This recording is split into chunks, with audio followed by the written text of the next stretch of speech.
Bulletproof Radio. Hey everyone, you're listening to Bulletproof Radio with Dave Asprey.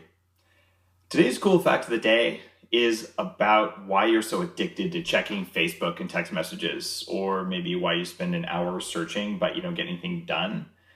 It turns out that's because of dopamine, which we thought was kind of the pleasure hormone of the brain. Not only controls pleasure, it controls our seeking behaviors. So dopamine makes us want things badly, things like information, and it makes us engage in goal-directed behavior to get the things we want.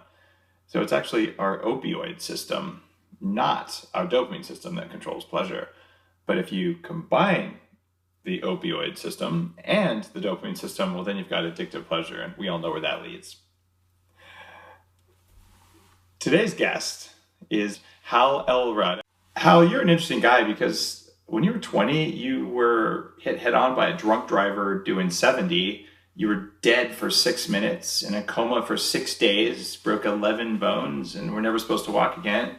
You did. You became an ultramarathoner, and you've been a multiple #1 best-selling author. And you wrote The Miracle Morning about some sort of weird crap like getting up before 8 a.m. I don't even understand that, but I'm sure we'll talk about it. 8 a.m., dude. It's the middle of the night. You're also a husband and father, a bulletproof coffee drinker. You're a rapper on iTunes. And basically, you're a guy who hit the wall almost literally, although apparently it was an oncoming truck. But you've recovered. And one of the things that I'm really interested in personally, and that's a part of the Bulletproof philosophy, is around resilience. So I think you're a living example of someone who's learned how to be resilient, even from very large things. And I wanted to talk to you about that today.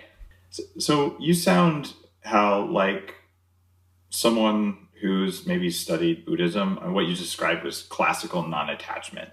So you're not attached to the outcome. You're more focused on how are you, essentially what do you have control of, and how is your response to it going to be like? What's the sensation of it? But it's unusual for anyone who hasn't spent a lot of time in meditation or studying in a monastery or something to have that level of understanding of the ways of the world as a young man. You said you had some mentors. What kind of mentors did you have that would teach you this kind of unusual knowledge?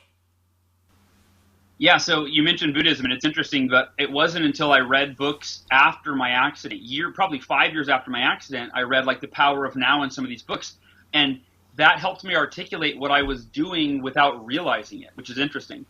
But right, because I wouldn't have, the way I just described it to you, I couldn't have described it at the time. I described it that way 5 years later when I had some way to articulate it.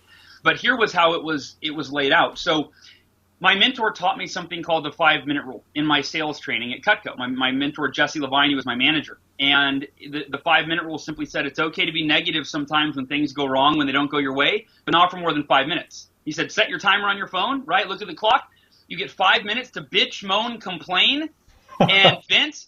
And then after 5 minutes, he says, as an intelligent human being, you stop putting your energy into something that you can't go back in time and change, right? Unless you're Marty McFly, you can't go back in time and change it. So the only logical, intelligent response is to go, okay, can't change it. Where do I want to go, and what's in my control to get there? And so I applied that for a year and a half in my sales training. Now, granted, it was for much milder adversity, right? I was dealing with no sales and rude customers, not being told I'd never walk again. But the principle was the same. And what happened was I came out of the coma. A week later, the doctors called my parents in because they were concerned. And they sat my mom and dad down. They said, Mr. and Mrs. Elrod, we're concerned with Hal. Physically, he's doing well. Healing's going great. But we believe that your son is in denial. Because every time, they said every time we see Hal, the nurses, the doctors, the therapists, every moment we spend with Hal, he's always laughing and joking and making us laugh. And they said, that's not normal.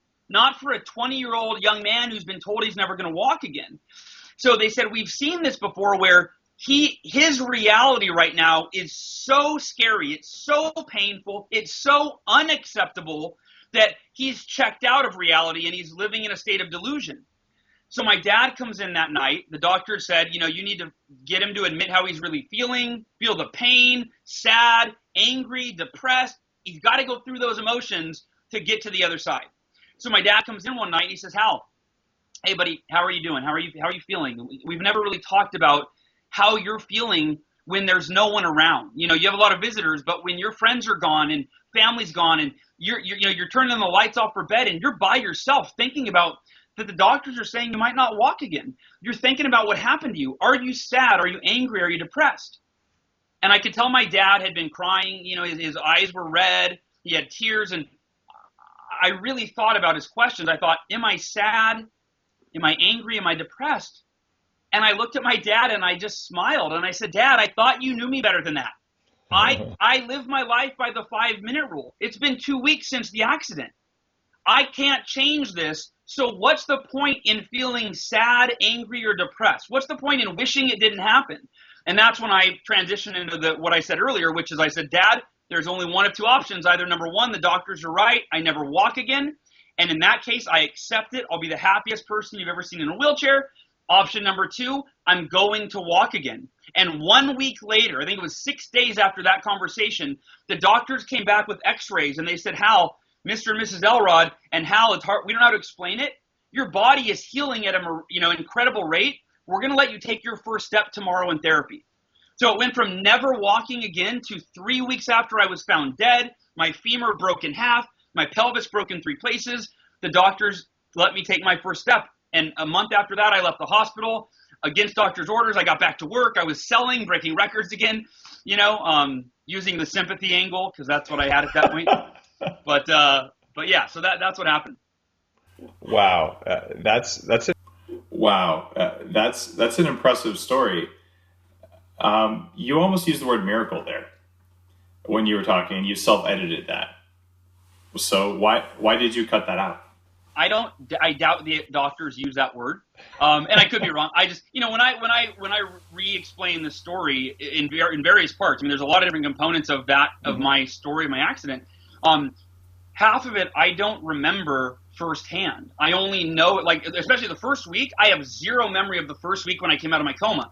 I only know how I responded, what my feelings were, based on my mom and my dad and my sister and my friends and all these people that visited me. They wrote in a journal. Every person that visited wrote in a journal, and they basically said, Hal, you're insane. Like, you were funny before the accident, but now you have no filter. You're saying really inappropriate things, but I'm going to bring my friends back next weekend because this has been a blast, So anyway, that's why I edited it, though, just because I doubt they would have said miracle, and I don't remember word for word what they said, but that was the general idea. Is they came back and said, we don't know how to explain it, but your body is just healing beyond what we expected, and tomorrow we're going to let you take your first step. So I've talked to a few people over the years who've had, quote, miraculous, we'll just call them really unexpected recoveries, oh, my spine was broken, but now I'm walking kind of things. And most of them have a similar attitude to what you're doing. And most of them spend a lot of time visualizing or somehow working the interface between the mind and the body to tell the body, you're supposed to be doing that, so maybe you can. So it sounds like you got some benefit from doing something like that. Yeah, I always tell people that I don't have a graph to show you, here's how positively I thought, and here's my bones healing each day. I don't have that graph. I just have my real world experience. And, and I apply it to everything. I mean, the Miracle Morning, right? We'll talk about the book I know later. But one of the things I talk about is I go, look, I'm not a scientist, but there's so much research that shows you need 8 hours of sleep, but there's as much research that shows that you need 7 hours, that you need 6 hours. Yet some of the greatest minds of our time, right? Thomas Jefferson, Albert Einstein, or Thomas Edison, all these, right? They slept 4 hours a night, or 3 or 5, right? Yeah. So going off of, okay, some of the greatest contributors to society slept that little. So in my book, The Miracle Morning, I say, look, I'm not going to tell you how many hours of sleep that you need, but here's my belief. I believe that if my mind could influence the healing of my body to where broken bones became repaired, then I believe that I can go to bed and I can set my intention that, hey, tonight I'm going to sleep 5 hours and I'm going to wake up feeling better than I've ever felt before in my life. And I believe that I influence my cells to generate that reality for me when the alarm goes off in the morning. So that mind-body connection, I really believe very strongly in. I would say there's enough scientific evidence that there is a mind-body connection, especially if you look at, say, Sarnoff's work.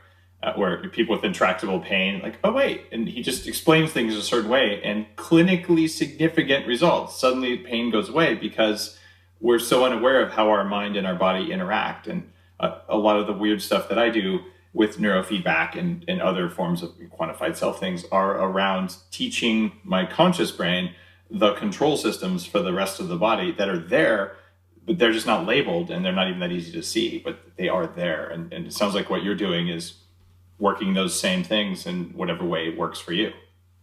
Yeah. And for me, I'm not a real details guy. I'm not a real scientific guy. You are. I mean, we actually be a good team, but for me, it's like, hey, these are real world. This is my real world experience. Here's the real world experience of other people. Try it for yourself. That's kind of always been my approach. The N=1 study, which is, does it work for you, is the most valuable one. Because honestly, maybe you're leveraging the crap out of the placebo effect, but dude, you're walking. Like, that was pretty useful. Sure. Yeah, absolutely. So now, are you an optimist or are you a realist? How do you identify the difference between those two? Yeah, really good question. I would probably say I'm both, but I'm an optorealist. But my look at it is this: is that optimism is focusing on what's possible. It's focusing on the positive, and it doesn't solve all your problems. So when I give speeches, I always tell the audience, I go, look, we could all sit here and meditate on our bank account balance growing, and I bet you if we all checked it, it would be the exact same. That's my guess, right? So positive thinking doesn't magically solve all your problems. My belief is it puts you in the best possible mental, physical, and emotional space to solve your problems, to create optimum results in your life. And now one thing I always say is, and again, when I'm speaking, I say, raise your hand if you complain a lot. If you know someone that complains a lot. And I always get most of the hands go up, and I say, if you're not raising your hand, that means you complain a lot and you're not aware of it. But here's the point. People that complain a lot often justify it with, I'm not negative, I'm just realistic, right? And I say that's BS, because how is it an ounce more realistic to focus on, think about, dwell on, and talk about all the things in our life that are, quote unquote negative, or don't make us feel good, don't empower us, inspire us? How is that an ounce more realistic to talk about the problems in the world than for you and I to focus on, think about, and dwell on all the things that make us feel good, that make us feel empowered, inspired, grateful? So to me, realism is simply a choice, right? The quality of your life depends on which one you focus on, and they're both equally realistic. It's just as realistic to be super negative and focus on all the problems in the world as it is to be super positive. And I always say that I'd rather be the person that's so freaking positive I annoy some other people than the people that are so miserable that they get annoyed by positive people, right? Like that'd be my choice. So I'll be a realist, but that's my realism, right? Is I learn a lot from all the mistakes and the failures and the negativity and people treating me bad. I learn a lot from that. I learn what not to do. I learn what to stay away from. But I live over here, right? 95% of my time is over here. 5% is over here, just long enough to acknowledge it, compartmentalize it, and put it in my bag of assets, right, to live a more happy, healthy, and productive life. Have you seen the research about skeptics? People who identify or self-identify as skeptics are 3 times more likely to have senile cognitive dementia than those who don't. Really? Yeah, like later in life. So basically being a skeptic and looking for the worst in everything is no more, I couldn't agree more, it's no more realistic than looking for the positive. But there's also what I suppose you could call, I think it's Gulliver's Travels, whatever, the land of the lotus eaters. And people are so positive, like think of like your favorite hippie yoga teacher. They tend to fall on that side. It's, oh, everything's so wonderful. And like, I'm 15 minutes late for the class I was going to teach. And like, I can't like bounce my checkbook, but like, I love you all. Right. And I have a yoga friend that's a world famous yoga instructor, and you just described her perfectly. Yes. And I love her to death. Yeah, lovely. But there's a certain side of positivism where we're like, you can't function in the world because you're so positive. Right. And then there's like the curmudgeon, like, well, it doesn't matter because everything sucks and, it's all going to fall apart in the end. Right. And if you're on either spectrum, like, well, one is a nicer place to be, no doubt. Like one's a pretty dark place, one's a pretty light place. But you also may not actually achieve your goals in either location. How do you avoid being that guy who's so positive that you walk into walls because they were pretty? Yeah, well, it's good because I've been there. Where, for me, I had to realize that there's a fine line between optimism and delusion. Yeah, right. Well said. Very fine line, and I cross it often. You know what I mean? I cross it often, but there's a fine line between the two. And here's a great example: when the U.S. economy crashed in 2008, 2009, I went down with the ship. And I was one of those, and I think that was the greatest lesson that was the time when I went from being like blindly optimistic to being a realist. Because the people that were blindly optimistic, when the economy starts to crash, they go, "Oh, I don't pay attention to that. I'm not gonna buy into the negativity. I don't watch the news." That was me, right? And then all of a sudden you go, "Oh wait, this shit's really happening." Pardon my French, right? And then you've got to be a realist. So to me, it's focusing on the positive while being very honest and acknowledging reality, right? So it's living over here, but it's also visiting here on a daily basis, right? You just don't dwell on it. So and this being the positive, this being the negative, it's just not. You don't dwell over here. You look over here, you go, "Oh, got it. I see this. This is really happening right now. I need to be aware of this. I need to learn from this. I need to correct course and adjust. Got it. Will do." And then you live over here, right? So to me, it is a balance. It is a balance between being optimistic and also always being aware and in tune with reality, so that you don't cross that line of delusion. Do you have any specific pieces of advice for people who are listening to this who feel positive right now and wonder if they're self-deluded? How do you know when you cross that line? I think that it's every day. Here's a great example. Every day asking yourself, what could I have done better today?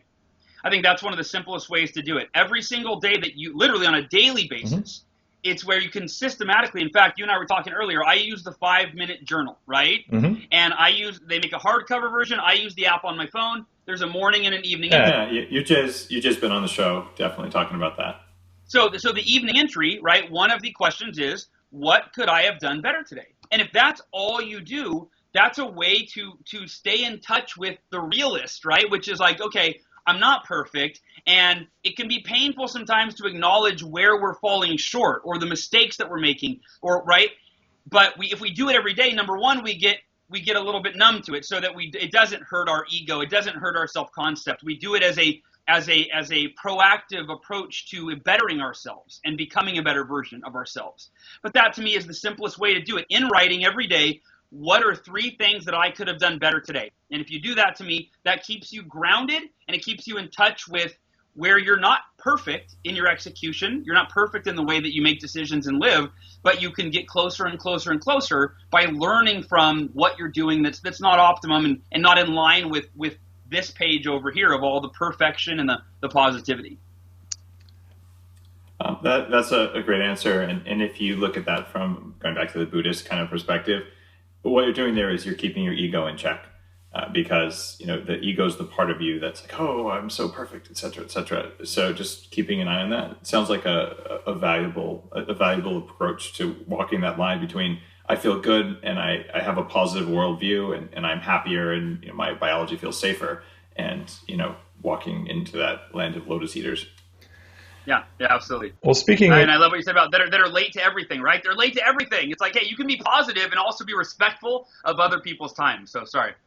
I'm with you there. I will also admit that some of my very favorite, most powerful yoga teachers have a very thin grasp of time, and it's probably because of their yoga practice. But you're like really, like your class was amazing. You just started 20 minutes late. Oh well. Yeah. So let's talk about time some more, because we just talked about delusional things, and you're offering a miracle morning, transforming your life before 8 a.m. And you got some really big claims, the life you've always wanted faster than you thought possible. So I'm with you. Biohacking is there for maximum results, minimum effort. So what's your secret there for doing things before 8 a.m. or really changing your life before 8 a.m.? Yeah, well, I'll give you the short version of where this came from. This was never, I've never written a book, not yet, that I intended to write. Meaning, yes, at some point I had to intend to write it. but I never intended to be a writer. If you'd ask my high school English teachers, they would be like, Hal's they'd vote me least likely to finish an essay, let alone write a book. Both of my books were written out of a sense of responsibility, where something that dramatically changed my life, I felt like I owe it to pay it forward and share this. So when the U.S. economy crashed, as I mentioned earlier, in 2008, I lost everything monetarily speaking. I lost my house. I was $50,000 in credit card debt. I was 25 years old, just living on my credit cards. And as a result of so much fear and uncertainty, I got deeply depressed. I stopped exercising. 6 months went by. I hadn't exercised a day. And physically, mentally, emotionally, and financially, I really was at a rock bottom. And to keep a long story short, I went on this run and I heard a quote from Jim Rohn. And the quote was one I had heard before, but Dave, you have to hear something sometimes over and over and over and over again, right? Especially if you're not drinking Bulletproof coffee every day, that until it finally clicks. And here's the quote: "Your level of success will seldom exceed your level of personal development." In that moment, I realized I'm not dedicating time every day to my personal development. In other words, I'm not becoming the person that I need to be to create the success and sustain the success I want in any area, physically, mentally, emotionally, financially, spiritually, relationally, you name it. And so the realization is I've got to dedicate time every day to my personal development. Now, it sounds pretty simple.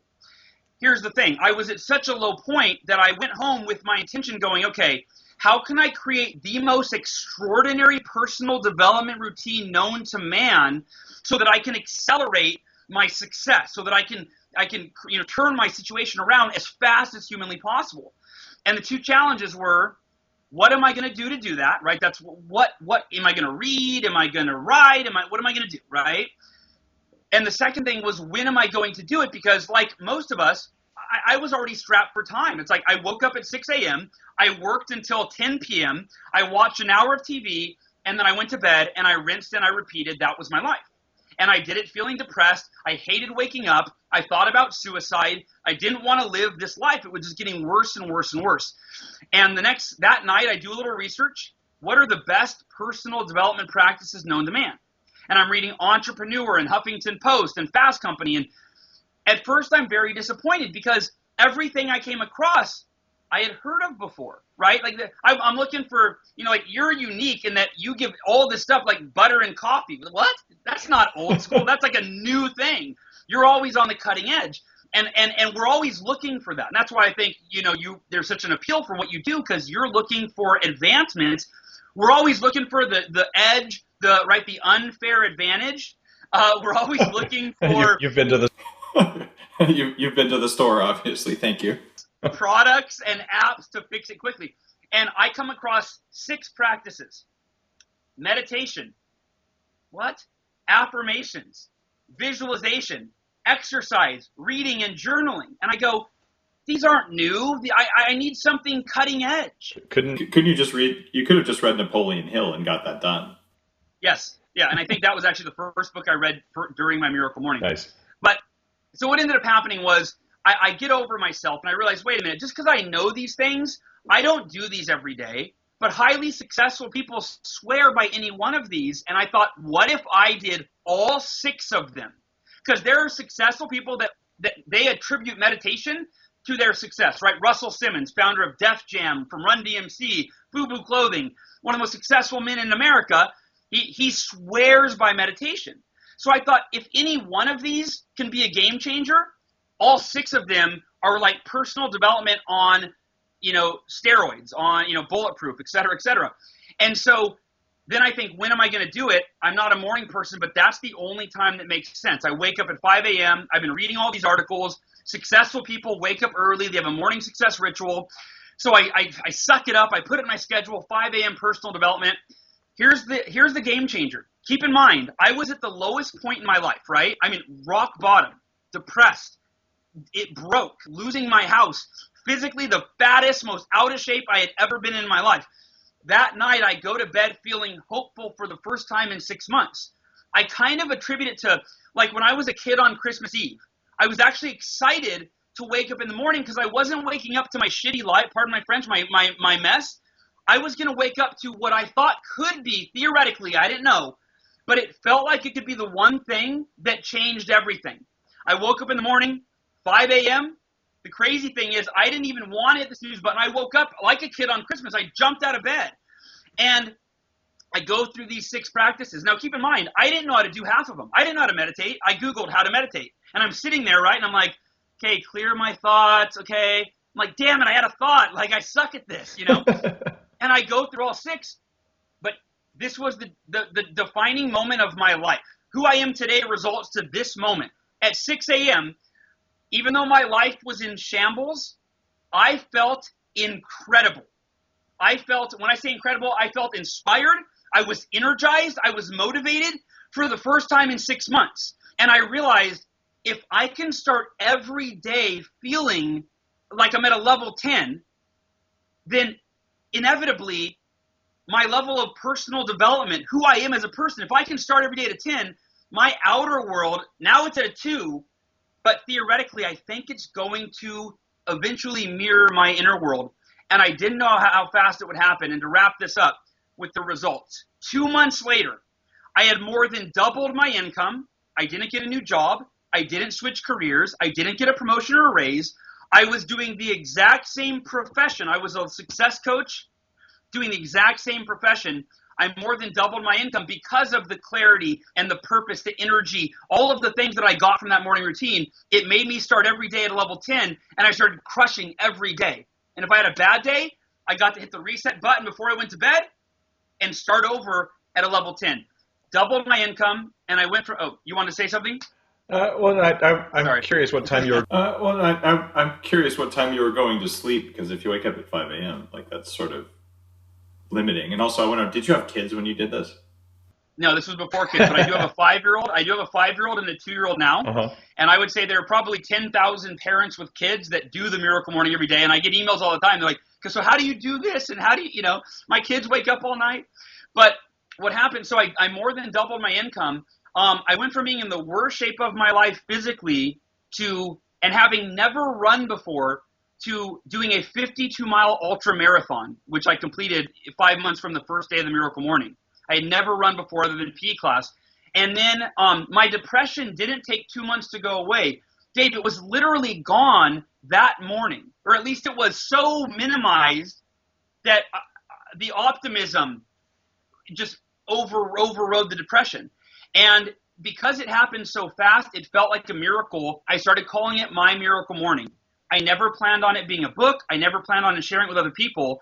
And it just evolved. I taught my coaching clients, and then I gave a speech on it, and it evolved. And now it's one of the best-selling books on Amazon, with 500 5-star reviews or whatever. And it's neat to see that other people experience the same profound benefits that I did. It wasn't just me, which was always my greatest insecurity, is maybe this was just me. I don't know if it's going to work for other people, and now I'm seeing it happen.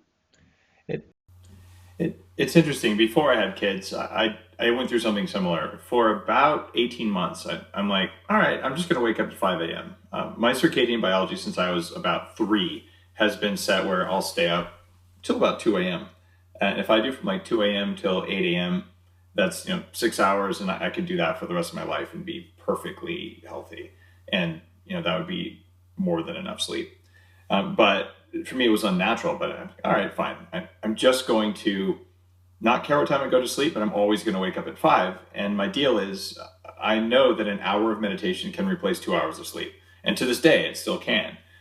So I'm like, all right, I'm just going to cut my sleep as much as I need to in order to wake up at 5 a.m. I don't care how I feel.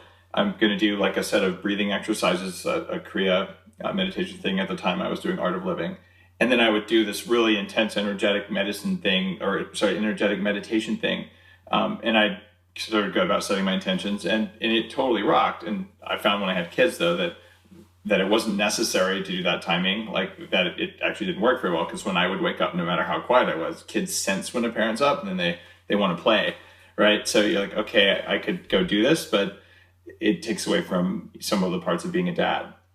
And so I'm with you there that you can do a lot at that quiet period.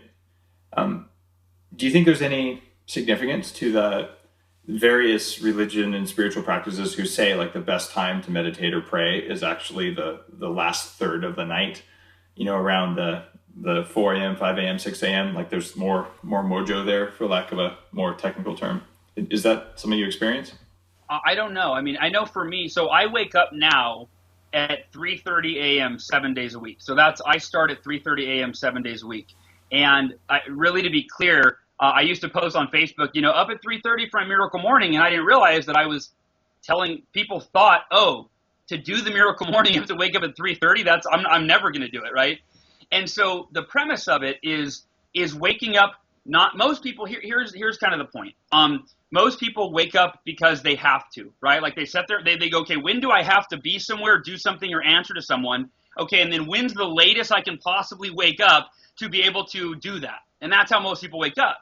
And I feel like there's that energy where when you start your day, you hit the snooze button, you're literally starting your day with procrastination. You're starting your day with a lack of self-discipline to get yourself out of bed, let alone do everything else that you want. So a big premise of the Miracle Morning is waking up with the discipline when you want to get up to work on yourself and become a better version of who you were when you went to bed.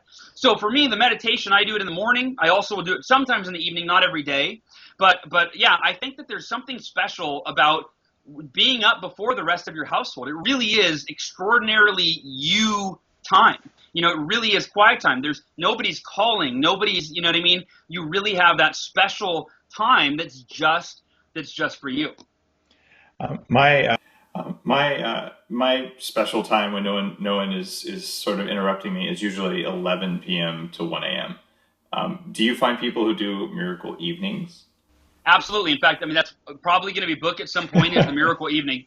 And I even said in the Miracle Morning book, I said there's a whole chapter called Customizing the Miracle Morning to Fit Your Lifestyle. And I said a few things. Number one, I said, if you want to wake up, let's say right now you wake up at 11 a.m. every day, right? Yeah, that would be nice. Haven't done that in like 20 years.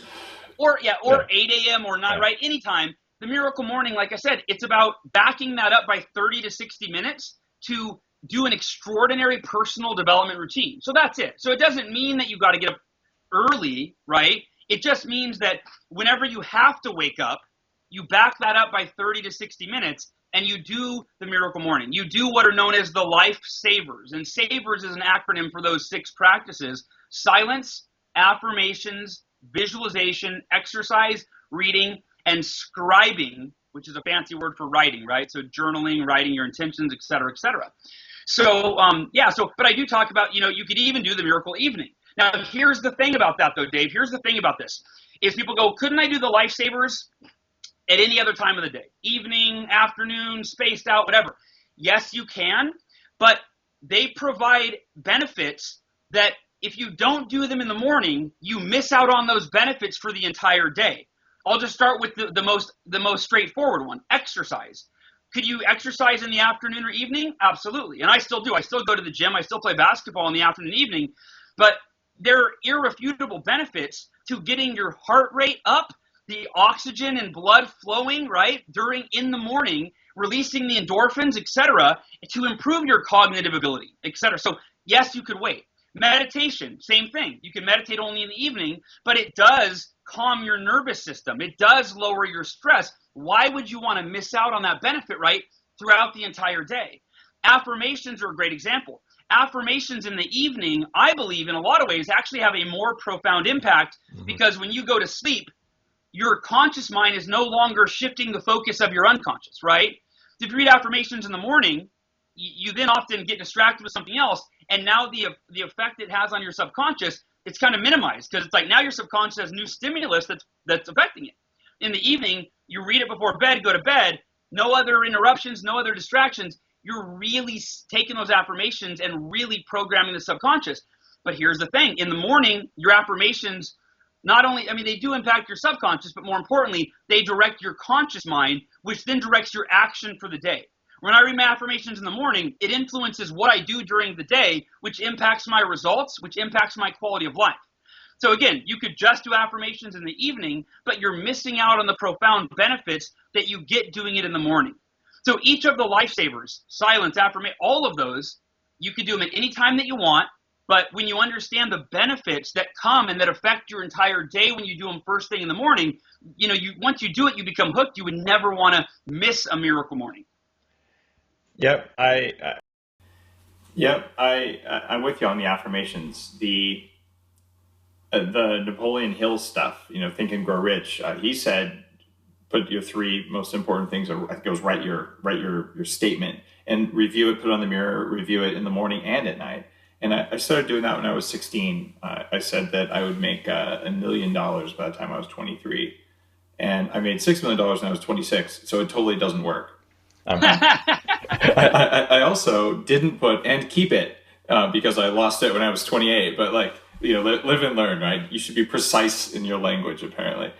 But it is true that for each of those Savers practices that are in the Miracle Morning, there's probably a tweak, or maybe you should do them 2 times, or maybe the optimal spacing is actually every 28 hours for one of them. I don't think we have good science for that, but the idea that all of those are powerful, and if you do them or most of them, that it'll rock your world. That's been my experience for sure.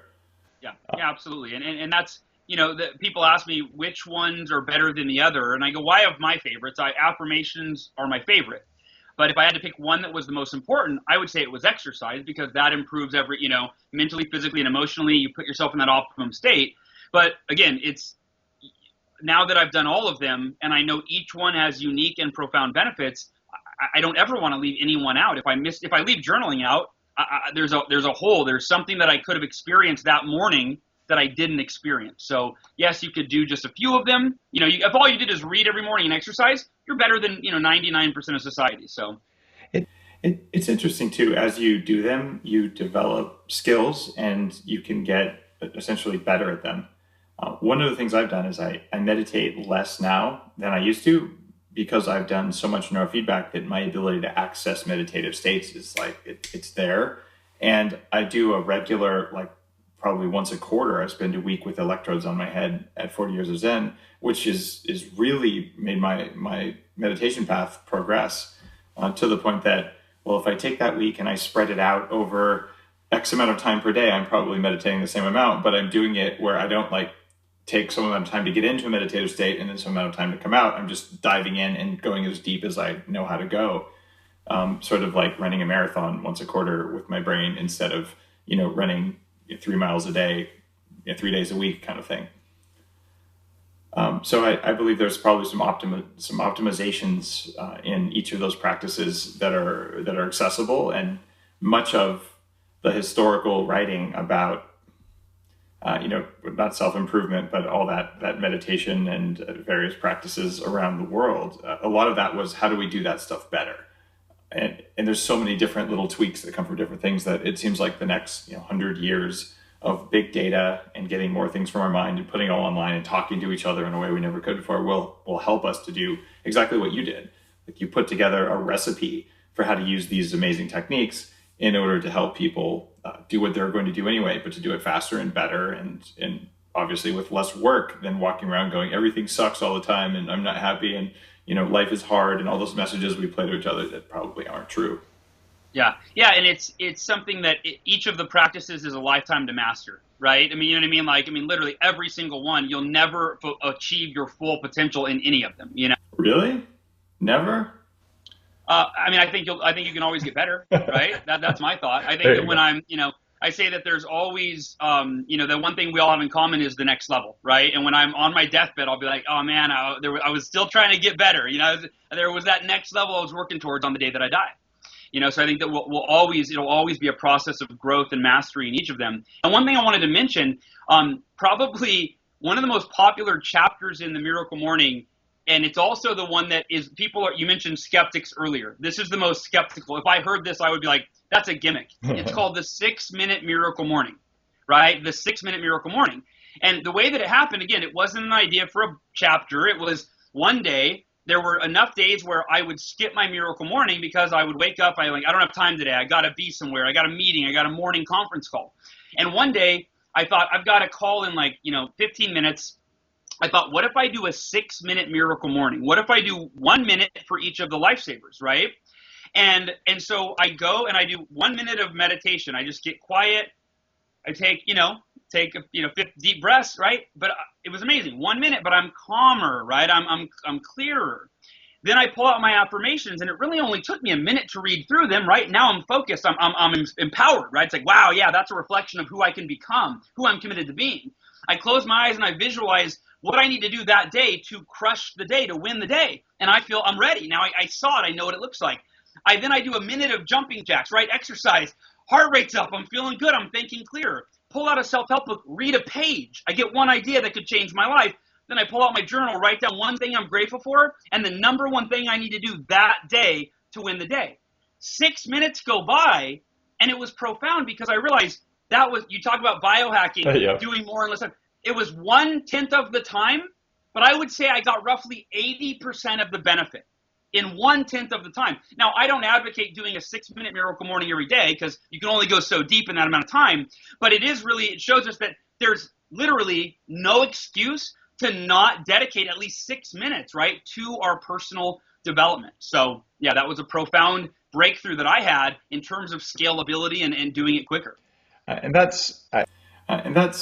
wouldn't call that a gimmick. You might call it a hack or something because you're not doing it perfectly. You're just doing it good enough to get the results you wanted quickly. And that's kind of how I do many of the things because I don't know how to achieve all the things I've achieved. If I'm going to pursue perfection, because perfection is the enemy of getting things done. And if you have no integrity or you have really low standards, you're going to do everything crappy anyway. But that's a different problem, right? If you know perfection, but you shoot for in the neighborhood of perfection, you're going to be pretty happy with the results, knowing that you can always get a little bit better, and over time you will. That's cool. Let's see. How often do you run? I'm curious about this. I don't run anymore. I hate running. I hated running before, and the reason I decided to run, so my friend runs a nonprofit called the Front Row Foundation, and it's one of the fastest growing charities in America. They send people to the front row of their favorite event. Could be a play or a concert or a sporting event. And they do a run every year. And my friend John, who had run an ultra marathon, a couple of them, to raise money for the charity, said, hey, why don't you come out this year? This is our second run. Come run. I said, dude, I hate running. There's no way I'm not going to run. He goes, you can do like a 5K walk with the grandmas. Just get your butt out here and support us. And so I was like, all right, you're right. I'll at least do a 5K jog or walk, okay? And then once I committed to that, I thought, that's weak. I can't do a 5K with the grandmas. I'm like, maybe I'll do like a half marathon. I'm like, oh my gosh, this is crazy. And then here's what hit me, Dave. This is what hit me. And this is ever since the accident, this has been my mindset is like, wow, that scares the heck out of me. Wow, that's really difficult and intimidating. Therefore, if I just commit to it and I make it public, then I have to do it, and it will force me to grow in ways I've never grown before, become better than I've ever been before. So I called my buddy. I'm like, dude, I'm going to do a half marathon. He said, okay. He said, if you grow some balls, let me know when you're going to do a marathon. And It doesn't sound like a very good buddy, by the way. I know, yeah. He is because he challenged me. I'm just kidding. I called him back. I'm like, all right. I'm like, I'll do a marathon. He's like, okay. He's like, well, that's pretty good. That's half as much as I did last year, so I'll talk to you later. And I have the phone, and I was like, gosh, dang it.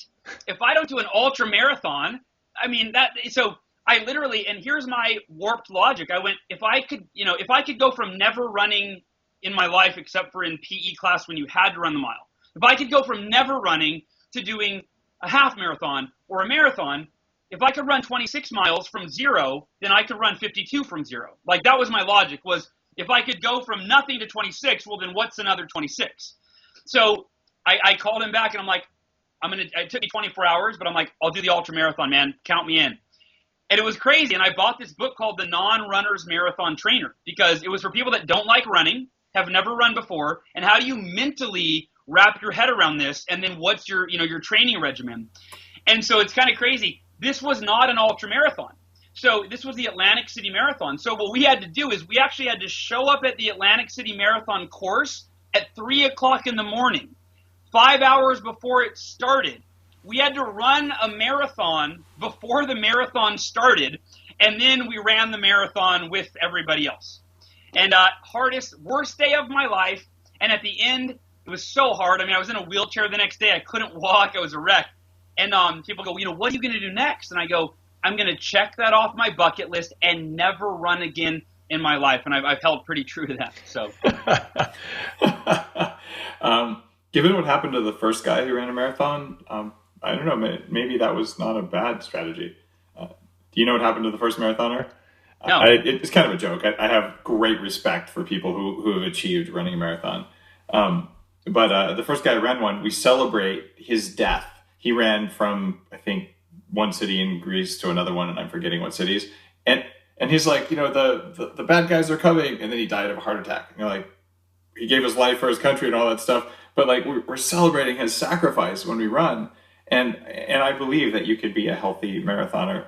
I also believe that when you get, people who are really out of shape and have like core metabolic problems and haven't addressed their core biology, and you like, I'm going to get healthy, I'm going to go run a marathon, they are probably causing more inflammation than they're preventing. So it's like marathon as a sign of achievement, hallelujah. As a way of getting healthy, I'm scared of that kind of practice. But no, I think long distance running is, and I'll piss off a lot of people that, right, but I think it's one of the worst forms of exercise. It's really hard on your knees, like you said, inflammation. And for me, it was kind of, part of it was the doctors saying I would never walk again. That was another part of it. It was like, I'm like, this would be a profound statement, not for me, for me personally, but for human beings. Like, hey, don't ever listen, because I'm a speaker. I'm a motivational speaker, keynote speaker. Mm-hmm. I'm always looking at how can I overcome something so that I can share it with others. And I thought this is a great story of, told I would never walk again, ran a 52-mile ultramarathon that is simply evidence that as a human being, we can do anything that we commit to do, and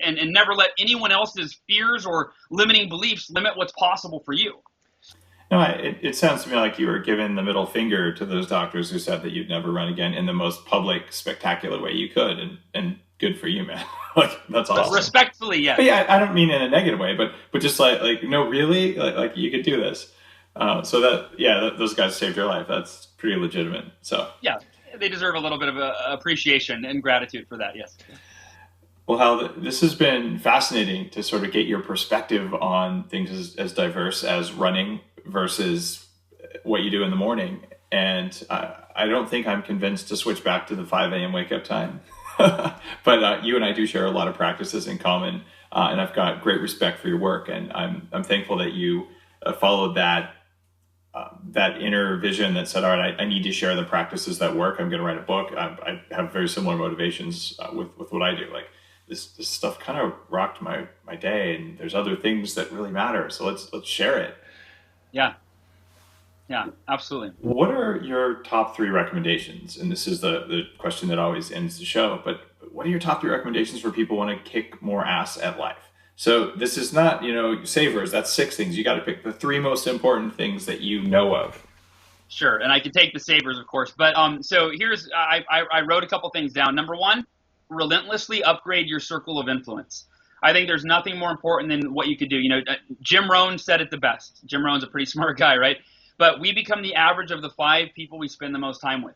And it's so true. It's true with your health, with your weight. If everybody you hang out with eats unhealthy food, your friends, your family, well, guess what you're probably going to eat, right? The way they say it is, if you hang out with 5 people that are broke, you'll be the 6th broke person. If you hang out with 5 people that are overweight, you're going to be the 6th person. So I think there's almost nothing more important that you can do, because who you're surrounded by and who you talk to, it influences your thinking more than anything, right? I wouldn't have run a 52-mile ultramarathon if I hadn't hung out with people that ran 52-mile ultramarathons. I wouldn't have written a book if I hadn't hung out with people that were authors, right? So that's the first thing. Second thing is relentlessly program your mind for success. There's arguably, again, right there with the circle of influence, nothing more important that you could do than program your mind for success. So identify what beliefs are holding you back. Identify which behaviors are holding you back, and then every day create a written statement, which would be called an affirmation, right? That reflects what you want, why you want it, what's holding you back, and what you need to think, believe, and do on a daily basis to make your achievement, your attainment of whatever you want, your biggest goals and dreams, to make it inevitable.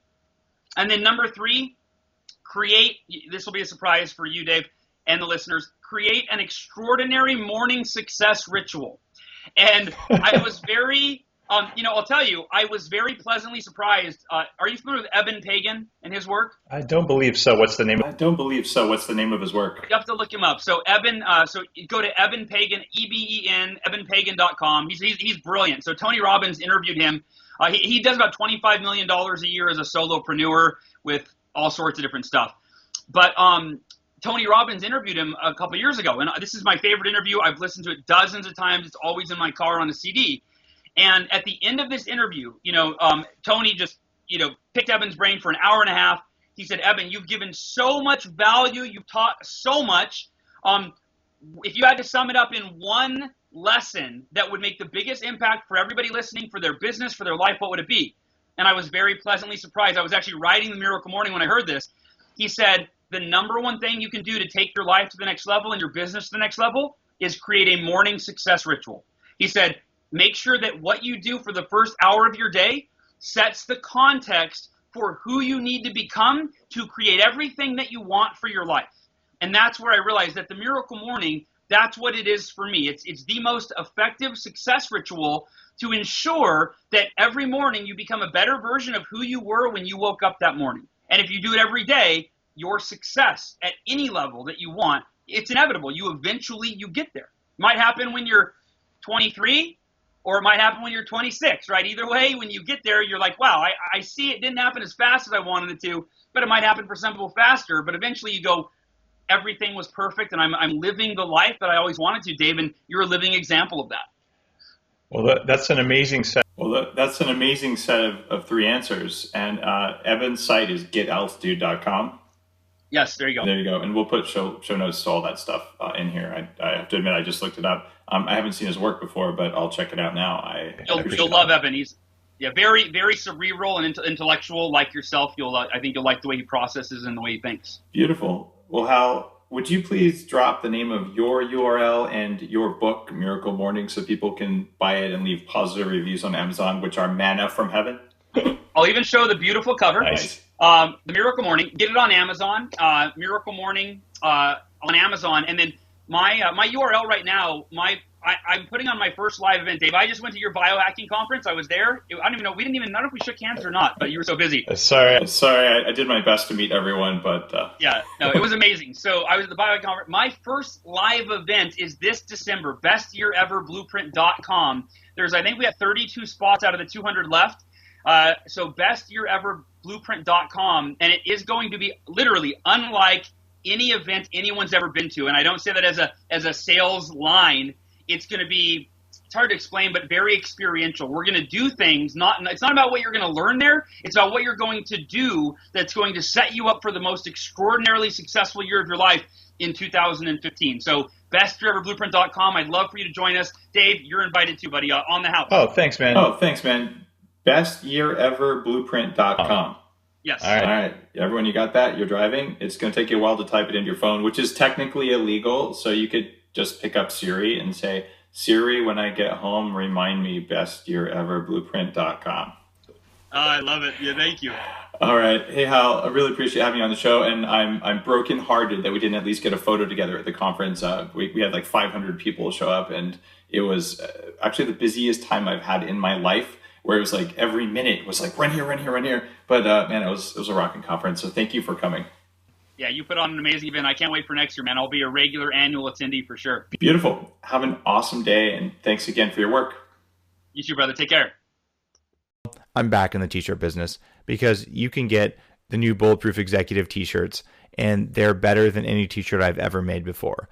Head on over to upgradedself.com and see how cool these t-shirts are. They fit amazingly well. They're super soft, and they're really affordable, especially for a t-shirt that's this high quality. We even laboratory test the coffee to verify that the list of bulletproof performance-robbing toxins is not present. So what you get is an ultra-clean bean that makes you feel good all the time when you drink it, and it doesn't cause food cravings the way normal coffee does.